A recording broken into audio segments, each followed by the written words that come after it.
c'est le Pérou, un pays d'environ 1 200 000 de kilomètres carrés.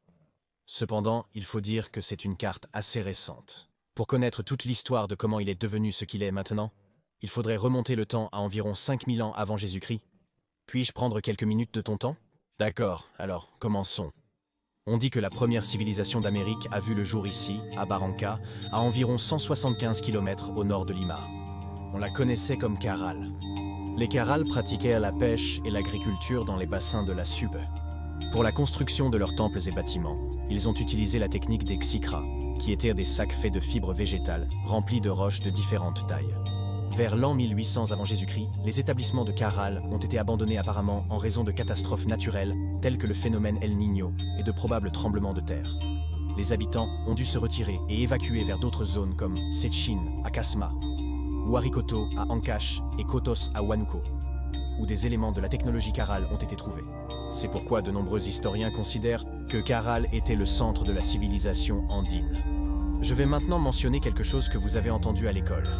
Après la période archaïque où se trouvait Caral, l'histoire du Pérou jusqu'à la conquête espagnole est divisée en 3 horizons et 2 intermédiaires, soit 5 périodes dont nous parlerons brièvement. Le premier est l'horizon précoce, qui comprend entre les années 1000, 500 et 500 avant Jésus-Christ, période au cours de laquelle 2 grandes cultures se distinguent.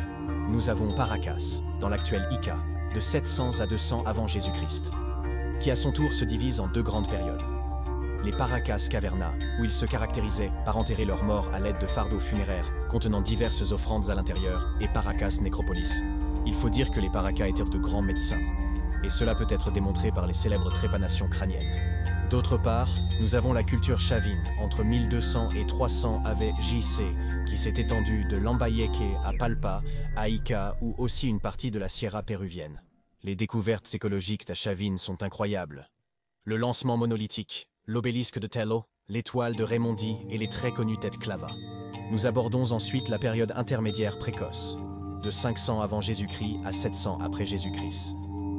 Nous avons notamment la culture Nazca, à Ica, de 100 à 800 après Jésus-Christ. Je sais, vous pensez aux fameuses lignes de Nazca, dont le sens demeure mystérieux. La culture Moche ou Mochica, notable durant cette période, occupait la zone de Trujillo actuelle, s'étendant à Piura. Qu'est-ce qui distinguait les Moches? Essentiellement dans leur architecture, car ils ont réalisé de grandes constructions comme la Huaca du Soleil et de la Lune.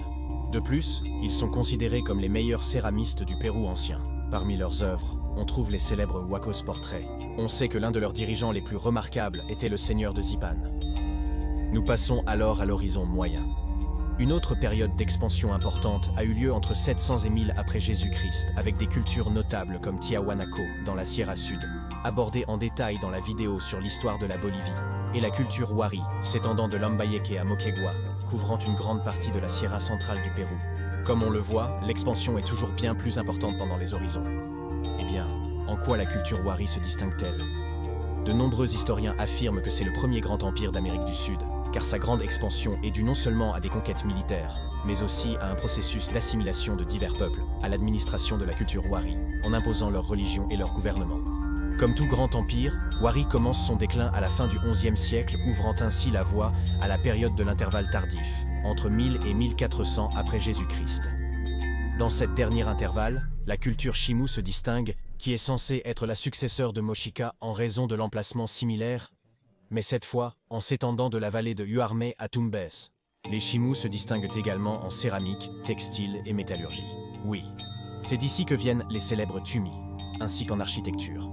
Et cela peut être corroboré si vous visitez l'étonnante ville de Chanchan. Enfin, nous atteignons l'époque la plus anticipée de l'histoire préhispanique, l'horizon tardif, et le célèbre Empire Inca. Cet empire, le plus important précolombien d'Amérique du Sud, a débuté ici, à Cusco, avec la civilisation quechua. Ses origines remontent à la fondation de l'empire par le premier Inca, Manco Cápac, autour de l'année 1200 avec Cusco comme capitale. Il a été suivi par une série d'Incas qui ont étendu le territoire. La grande expansion a commencé avec le 9e Inca Pachacuti, entre 1478 et 1471, réussissant ainsi à soumettre les Cañaris dans l'actuel Équateur. Il a soumis les royaumes Aymara au sud, occupant les zones actuelles de Bolivie, Chili et Argentine. Donc maintenant, nous aurons besoin d'une carte plus grande. C'est vrai, cet empire a dominé des territoires allant de l'Équateur au nord de l'Argentine actuelle. Pachacútec est vu comme le premier Inca du Tahuantinsuyo, et à partir de là, l'empire a été divisé en les 4 Suyo connus. Chinchal-Suyo au nord, Conti-Suyo et Anti-Suyo au centre, et Coya-Suyo au sud. Le déclin de cet empire a commencé après la mort de Huayna Capac et la guerre civile conséquente pour le pouvoir entre ses 2 fils, Huáscar et Atahualpa. Et pour la grande malchance de l'Empire, cet événement coïncide avec l'arrivée des Espagnols, sous le commandement de Francisco Pizarro, qui ont profité de ce malentendu et se sont alliés à divers peuples opprimés par l'Empire, et ont ainsi définitivement conquis le Pérou, avec l'étranglement d'Atahualpa à Cajamarca en 1533. Une fois établi, le vice-royaume du Pérou a initialement occupé un vaste territoire couvrant la majorité de l'Amérique du Sud. Dans ceci, l'autorité suprême était le vice-roi, qui était le représentant personnel du roi d'Espagne, le premier d'entre eux étant Blasco Núñez de Vela. Par la suite, de nouveaux vice-royaumes ont été créés, comme celui du Rio de la Plata au sud et de la Nouvelle-Grenade au nord, réduisant au XVIIIe siècle le territoire du Pérou à cette carte, avec pour capitale la ville des rois, qui deviendrait à l'avenir la ville de Lima. Et pendant ce temps, qu'arrivait-il aux peuples autochtones du Pérou? Eh bien, les indigènes ont été soumis à un système de mita, où ils accomplissaient des travaux forcés pour de bas salaires. La religion catholique leur a été imposée, et leurs droits ont été écrasés en tout point. Mais quel abus, n'est-ce pas? Après des siècles de répression et des mesures qui n'ont pas du tout satisfait les habitants du vice-royaume, comme les réformes bourboniques, l'inégalité des droits entre les Espagnols et les Péruviens, c'est-à-dire les enfants d'Espagnols nés au Pérou, on générait chez le peuple péruvien un sentiment de recherche d'émancipation qui a conduit à une série de révoltes, comme celle du célèbre Tupac Amaru. Et ce sentiment de recherche de liberté s'est également reflété dans les autres vice-royaumes, qui ont progressivement acquis leur indépendance grâce à certains facteurs en leur faveur, comme l'affaiblissement de la couronne espagnole, qui combattait à ce moment-là dans les guerres napoléoniennes. Mais l'indépendance du Pérou n'est arrivée qu'en 1821, grâce au soutien de courants libérateurs comme celui de José de San Martin depuis le sud, et Simon Bolivar depuis le nord, expulsant ainsi la domination espagnole pour faire place à la première République du Pérou. Au cours des premières années de la République, d'importants affrontements ont eu lieu avec également de nouveaux pays voisins en raison des divergences sur les limites établies par les Espagnols. Parmi elles, la guerre de la Confédération péruvienne-bolivienne entre 1836 et 1839 est notable, qui a opposé la Confédération péruvienne-bolivienne créée à la République du Nord du Pérou, soutenue par le Chili, et dont le résultat a été la défaite des Confédérés et donc la séparation définitive du territoire bolivien, laissant la carte ainsi. Après cela est venue la sanglante guerre du Pacifique entre 1839 et 1884 qui a été initialement causée par des différends territoriaux entre la Bolivie et le Chili, mais en raison du traité secret d'alliance défensive signé entre la Bolivie et le Pérou, ce dernier a également participé après que le Chili lui a déclaré la guerre. L'événement s'est déroulé en 2 campagnes. La première, maritime, où se distingue le Péruvien du millénaire, l'amiral Miguel Gros, et ensuite la campagne terrestre, qui se termine par l'invasion de Lima par l'armée chilienne, et donc la reddition du Pérou. Résultat, environ 10 000 pertes. La cession définitive de la région de Tarapacá au Chili, ainsi que l'occupation d'Arica et Tacna, et un Pérou en état de dévastation totale. Quel dommage, non? Fatigué de la grande perte de territoire du Pérou? Je suis désolé, mais il en reste encore plus. En 1909, le Pérou renonce à la souveraineté de la région amazonienne de l'Acre en faveur du Brésil, sans aucun conflit par le biais du traité Velar de Rio Branco, laissant la carte de cette manière. Ça réduit, non? Mais attendez, voici un encouragement. Vous souvenez-vous qu'Arica et Tacna ont été suivis au Chili? Eh bien, en 1929, Tacna retourne au Pérou par la signature du traité de Lima, récupérant ainsi une partie du territoire perdu pendant la guerre du Pacifique. Avec cela, et avec quelques accords frontaliers avec la Colombie par le traité de Salomon-Lozano, de 1922 qui a été rectifié après une brève guerre entre les 2 nations, en 1933 la carte du Pérou est ainsi. Waouh, on se rapproche de la carte actuelle. Et je pense que j'oublie quelqu'un. Ah oui, l'autre voisin du Nord, l'Équateur. Eh bien, avec eux, les frontières n'ont pas été complètement délimitées jusqu'en 1942, après la guerre péruvienne-équatorienne, qui se termine par le protocole de Rio de Janeiro, où le Pérou ratifie sa souveraineté sur les territoires en litige, de sorte que finalement la carte du Pérou serait telle que nous la connaissons aujourd'hui. Eh bien, je pense que j'ai beaucoup parlé de l'histoire territoriale et nous avons un peu négligé l'histoire du peuple péruvien.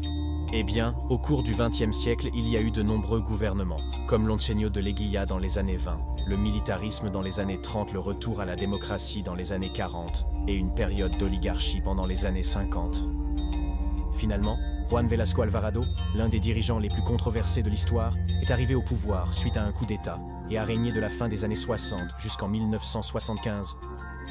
Il est bien connu pour avoir mis en place la célèbre réforme agraire, qui en gros se basait sur l'exploration de millions d'hectares de terres occupées pour les attribuer aux communautés paysannes. Bien que beaucoup de gens aient été d'accord avec cela en raison des graves abus de travail commis contre les paysans, la vérité est que cela nous a généré une immense dette extérieure qui a jeté les bases de la crise économique ultérieure des années 80, à laquelle s'est ajoutée la gestion contestée du président Alan Garcia, avec qui l'hyperinflation a atteint des niveaux jamais vus auparavant, et le Pérou a été considéré parmi les pays les plus pauvres du monde. Au cours de l'automne, différents groupes révolutionnaires ont commencé à se développer face au mécontentement de la population, influencés par des régimes d'extrême gauche, tels que le soviétique et le cubain.